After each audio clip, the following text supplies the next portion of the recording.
Assalamualaikum warahmatullahi wabarakatuh.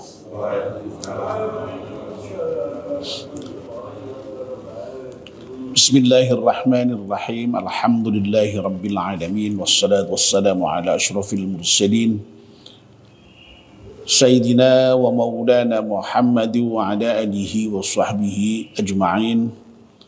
Amma ba'd. Ibu-ibu, bapak-bapak dan saudara sekalian, jamaah salat subuh Masjid At-Taqwa yang insyaallah dimuliakan dan dirahmati Allah Subhanahu wa taala.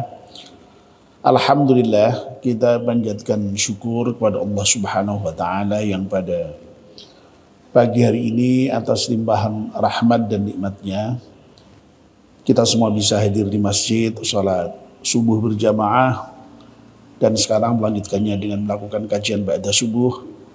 Kita mohon pada Allah Subhanahu wa taala semoga seluruh rangkaian ibadah kita di pagi hari diterima oleh Allah Subhanahu wa taala. Amin ya rabbal alamin. Mari kita mulai kajian kita dengan berdoa bersama-sama. Bismillahirrahmanirrahim. Asyhadu an la ilaha illallah wa asyhadu anna Muhammadar Rasulullah. Raditu billahi rabba wa bil islami dina wa bi Muhammadin nabiyyan wa rasula. Rabbi zidni ilman nafi'a warzuqni fahman wa hukma wa alhiqni bis salihin. Amin. Bapak dan Ibu, kita masih meneruskan kajian kita kitab Nasihatul Ibad. Yang terakhir kita sudah membicarakan makalah yang ke-48 yang merupakan makalah dari Wahab bin Munabbih al-Yamani radhiyallahu anhu. Wahab bin Munabbih ini menyatakan al-harisu faqirun wa in kana malikad dunya wal muti'u lillahi ta'ala muta'un linnasi wa in kana mamlukan wal qadi'u ghaniyun wa in kana ja'ian. Ada 3 poin ya makalah dari Wahab bin Munabbih ini. Yang pertama, al-harisu faqirun, orang yang tamak, ya, yang rakus, yang serakah, itu sesungguhnya fakir meskipun kekayaannya melimpah sekalipun. Ya.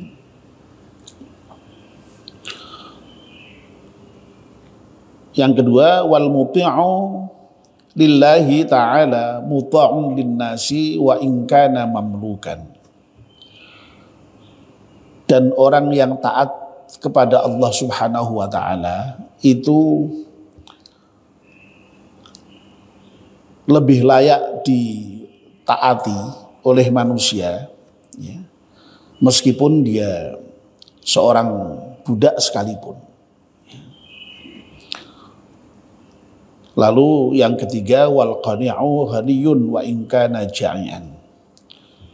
Dan orang yang qanaah itu sesungguhnya dia kaya ya, meskipun dia kelaparan sekalipun ya. Nah, poin yang pertama, bahwa orang yang tamak itu sesungguhnya fakir ya, meskipun dia kaya raya ya,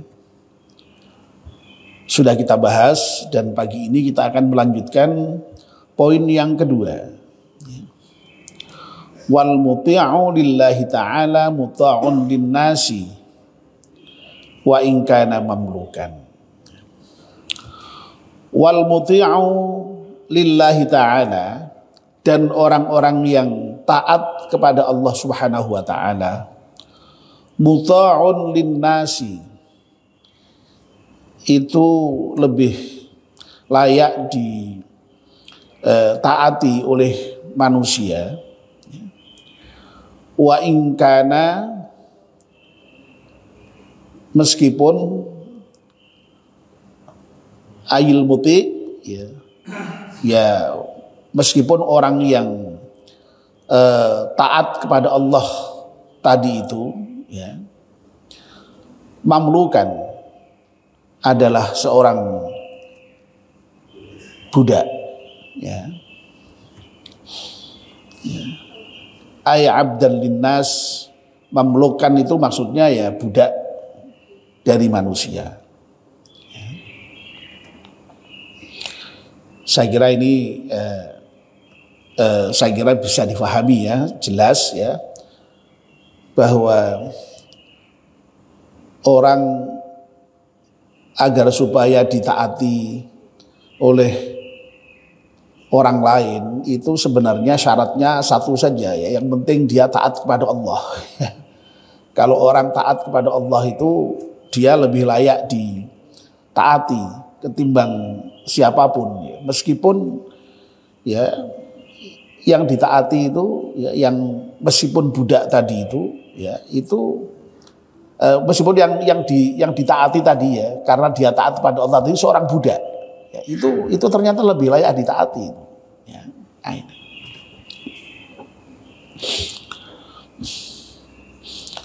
Ini mungkin perlu diberikan penjelasan dulu tentang apa namanya ya, budak ini ya. Jadi budak itu memang kalau dalam struktur masyarakat sekarang ini ya sudah tidak ada ya. Tetapi memang ketika Islam turun dulu itu ya, itu yang namanya sistem sosial ya, ternyata memang secara historis masih ada perbudakan di zaman itu ya. Dan Islam nampaknya juga memang dalam tanda petik mengakui adanya perbudakan itu ya, tetapi sesungguhnya semangat Islam itu ya menghapus perbudakan ya, sesungguhnya ya.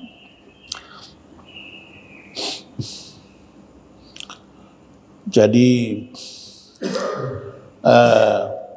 ada memang ayat-ayat yang katakanlah secara eksplisit masih menunjukkan adanya perbudakan itu ya. Bahkan malahan kalau di dalam surat apa itu namanya Al-Mu'minun yang di bagian awal itu ya, yang menginformasikan mengenai orang yang beriman itu ciri-cirinya diantaranya adalah orang yang menjaga kehormatannya ya, kecuali kepada istri dan budaknya ya. Jadi memang lalu kemudian ya hampir semua jumhur ulama mengatakan ya memang pada saat itu yang namanya budak masih ada dan berhubungan dengan budak itu diperbolehkan memang. Tentu saja dengan syarat-syarat tertentu ya. Dan itu kalau kajian fikihnya sangat panjang sekali ya, sangat detail sekali ya. Tapi secara umum begitu. Nah, tapi sekali lagi kalau dalam konteks sekarang ini sudah tidak ada ya. Makanya kalau ada yang kemudian mencoba untuk katakanlah dalam tanda petik menghidupkan kembali ayat itu pada umumnya ya ditolak ya oleh mayoritas umat Islam bahwa itu sudah tidak dimungkinkan ya. Nah, Bapak dan Ibu-ibu, tadi saya sampaikan bahwa semangat Islam itu kan menghapuskan perbudakan itu ya, karena memang konsep dasar di dalam Islam bahwa yang namanya manusia itu oleh Allah Subhanahu wa taala diciptakan sama derajatnya, ya, sama-sama manusia, ya, yang karena dengan diciptakannya manusia itu dalam posisi yang sederajat yang sama, memang sesungguhnya ya tidak layak itu ya seseorang kemudian memperbudak orang lain, itu tidak layak sebenarnya. Ya, jadi yang layak untuk menjadi tuan sehingga kemudian orang harus mengabdi menjadi hamba itu ya hanya kepada Allah Subhanahu wa taala, ya. Ya. Itu kan sesungguhnya semangat Islam seperti itu, ya. Agama yang mengajarkan persamaan derajat kepada umat manusia, ya. Makanya dalam Islam itu dalam Al-Quran maupun dalam hadis, ya, ketika berbicara mengenai kemuliaan manusia itu bukan ditentukan oleh derajat sosial, bukan, ya. Apakah dia seorang pejabat atau tidak, seorang merdeka atau budak, enggak itu, ya. Ya, kalau berbicara tentang kemuliaan itu ukurannya kalau mengacu pada Al-Quran ya takwa, tidak ada lain itu. Inna akramakum indallahi atqakum. Orang yang paling mulia di sisi Allah ya orang yang paling takwa. Ya. Sehingga memang lalu kemudian tidak ada itu kemuliaan manusia dengan dasar apapun selain takwa, tidak ada. Ya, dasar ras, ya, dasar warna kulit, ya termasuk dalam kedudukan struktur sosial, meskipun dulu ada tuan ada budak, itu tidak menjadi ukuran kemuliaan itu, ya. Makanya Nabi dengan tegas menyatakan la fadla li arabiyyin li ajamiyyin illa bitaqwa, itu ya, tidak ada kemuliaan orang Arab sekalipun dibandingkan dengan orang non Arab, ya, kecuali dengan takwa. Tidak ada kemuliaan orang kulit putih dengan kulit hitam kecuali dengan takwa, ya. Dulu itu kan bangsa yang berkulit putih itu kan merasa lebih mulia dibandingkan dengan yang berkulit hitam. Dalam Islam tidak itu, ya. Makanya sekali lagi Islam mengajarkan persamaan itu, ya. Begitu, ya. Bahkan secara umum tidak ada kemuliaan seseorang terhadap seseorang yang lain kecuali dengan takwa. Jadi secara umum yang begitu. Jadi berarti ukurannya itu takwa. Nah, takwa itu adalah ketaatan kepada Allah Subhanahu wa taala itu, ya. Takwa itu kan menjalankan perintahnya Allah, menjauhi larangan Allah. Berarti kan taat toh. Orang yang bertakwa itu orang yang taat, ya. Nah, sehingga orang yang taat itu layak ditaati, ya. Meskipun dia seorang budak sekalipun tadi itu, ya. Ya, jadi sekali lagi ini untuk budak ini kan sekali lagi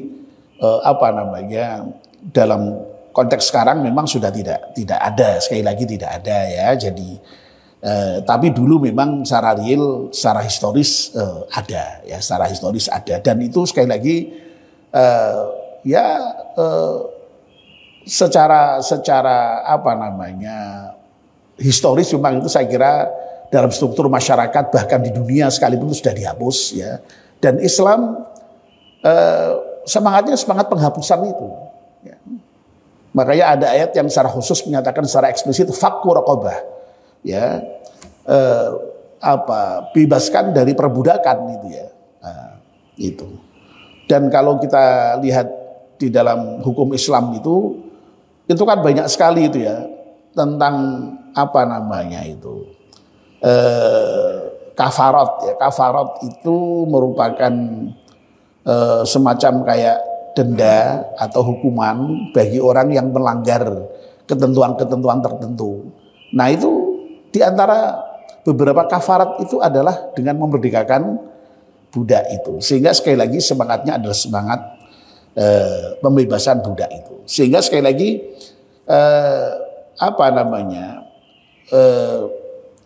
makalah yang menyatakan bahwa orang yang taat kepada Allah itu layak untuk ditaati oleh orang lain meskipun dia seorang budak, itu sangat bisa dipahami, ya, sangat bisa dipahami. Artinya apa? Artinya ya kunci untuk supaya bisa ditaati oleh orang lain itu ya satu, itu ketaatan kepada Allah itu, ya, ya siapapun orangnya, ya. Jadi selama apa yang disampaikan itu merupakan kebaikan, ya kebaikan itu dari manapun datangnya, ya, ya itu tetap baik gitu loh, ya, ya begitu. Dari siapapun orangnya. Nah, mengapa yang namanya ketaatan kepada Allah ini menjadi kunci, ya, atau menjadi kriteria utama ketaatan seseorang kepada orang lain? Ya karena memang ada prinsip yang secara umum diikuti, ya, bahwa terkait dengan persoalan ketaatan, ya, itu berlaku kaidah la ta'ata li makhluqin fi maksiatil khaliq. Ya. Tidak ada ketaatan bagi seorang makhluk itu kepada orang lain dalam hal bermaksiat kepada Allah Subhanahu wa taala. Jadi memang taat kepada orang dalam rangka maksiat itu dilarang memang. Tidak hanya kok tidak layak, memang dilarang memang. Sehingga memang ya taat itu kepada orang yang taat kepada Allah. Ya. Siapapun orangnya tadi itu, bahkan termasuk seorang hamba tadi itu, ya karena yang namanya sekali lagi ketaatan kepada makhluk itu ya orang lain maksudnya siapa saja itu, ya itu dengan catatannya itu apa, selama tidak dalam rangka bermaksiat kepada Allah. Tapi kalau orang yang seharusnya kita taati kok lalu kemudian bermaksiat kepada Allah, ya dalam hal maksiatnya itu kita tidak boleh ikut, tidak boleh taat. Ya, ketaatan yang dipimpin kepada yang memimpin, ya, termasuk juga ketaatan seorang istri kepada suami. Ya, ketaatan istri kepada suami itu kan dituntut itu. Ya, tapi dengan catatan, dengan syarat, ya, bahwa suaminya itu dalam kerangka taat kepada Allah. Tapi kalau istri disuruh yang enggak bener, ya itu ya enggak boleh taat, ya enggak boleh taat. Bahkan termasuk anak kepada orang tua sekalipun, ya itu kalau perintah orang tuanya itu kok dalam rangka maksiat, dalam rangka durhaka kepada Allah, anak tidak boleh itu taat kepada orang tua. Ya, dalam hal yang tadi diperintahkan tidak baik. Kalau dalam hal yang lain, anak tetap harus baik. Dalam hal yang lain, istri kepada suami juga harus baik. Tapi dalam hal, ya, untuk taat kepada hal yang dilarang Allah itu, atau untuk taat kepada hal yang bersifat maksiat kepada Allah itu tidak. Ya begitu. Ya, sehingga sekali lagi memang yang namanya taat kepada Allah ini menjadi kata kunci dalam kaitannya dengan ketaatan kepada orang lain itu, ya. Nah ini sekaligus juga menjadi kiat bagi kita, ya. Ini tadi sifatnya informatif, ya. Jadi orang yang ditaati, orang yang taat kepada Allah itu menjadi layak ditaati ya. Itu berarti apa namanya? Poinnya sesungguhnya adalah supaya apa namanya? Mendorong kita untuk menjadi orang yang taat kepada Allah itu. Intinya kan itu sebenarnya, ya. Kamu mestinya jadi orang yang taat, ya. Itu aja sebenarnya, ya. Apa poinnya itu, ya. Sebab apa? Kalau kalian jadi orang yang taat itu, kamu akan ditaati, ya. Mudah sekali itu, ya. Ditaati, ya. Oleh siapapun, ya. Karena memang kunci taat, kunci apa namanya? Mentaati makhluk itu syaratnya taat kepada Allah tadi itu, ya. Oleh karena itu ya sekali lagi pesannya ya kepada kita ini ya supaya kita ini menjadi yang taat, ya. Menjadi pemimpin yang taat kepada Allah Subhanahu wa taala supaya ditaati oleh yang dipimpin. Ya, coba kalau kita apa namanya jadi pemimpin kok tidak taat, ya, pasti diabaikan lah oleh yang dipimpin itu, ya. Tidak mau taat pasti, ya. Ya, jadi pimpin ya pasti tidak mau taat itu, ya. Tidak hanya tidak mau taat, ya protes, ya apa? Berontak, ya macam-macam kan ya. Ya. Tapi kalau sudah taat kepada Allah, ya harus taat kita, ya. Ya begitu. Ya. Jadi suami yang taat kepada Allah sehingga insya Allah lah kalau kita taat kepada Allah ya istri, anak pasti nurut lah. Wong mosok dengan orang baik kok tidak mau nurut itu kan ya terlalu namanya itu. Tapi kalau kita sebagai suami tidak taat kepada Allah ya bagaimana kita bisa menuntut ketaatan apa namanya istri kita, menuntut ketaatan anak kita, wong kita aja dengan Allah tidak taat, ya. Ya, jadi sekali lagi, jadi apapun intinya kuncinya adalah taat kepada Allah itu. Kalau sudah taat kepada Allah ya, siapapun nanti orang akan mentaati kita dan hormat kepada kita. Ya, karena memang yang namanya kehormatan, kemuliaan, ya itu kan memang sekali lagi kuncinya pada takwa itu, pada taat itu. Ya, kalau hanya karena jabatannya hilang selesai kok, ya. Kalau hanya karena harta hilang selesai kok, ya. Tapi kalau karena mulianya itu karena ketaatan, jadi apapun tetap mulia dia, ya. Jadi apapun tetap mulia. Ya, tapi kalau tidak baik, waduh, ya. Nak pas jadi pejabat ya, oke, masih sanjung-sanjung ya, atau setidak-tidaknya orang takut gitu kan, wong masih nyatanya masih punya kekuasaan. Tapi coba kalau sudah lengser, ya, masya Allah itu tidak ada artinya itu ya. Anak buahnya saja apa namanya tidak mau menyapa itu, bahkan kemudian juga ikut mengutuk kadang-kadang ya kalau sudah tidak menjabat itu. Tapi kalau masih menjabat ya minimal dia tetap takut lah, tetap hormat karena takutnya itu. Tapi kalau selesai ya selesai, ya. Oleh karena itu tidak bisa itu kita hanya mengandalkan pada jabatan, mengandalkan pada harta, mengandalkan pada apa saja, tidak bisa itu, ya. Kalau kita ingin mulia, kita ingin ditaati oleh orang lain, ya kuncinya satu, yaitu taat dan takwa kepada Allah Subhanahu wa taala. Ya. Ya, jadi saya kira itu ya singkat saja pagi ini ya.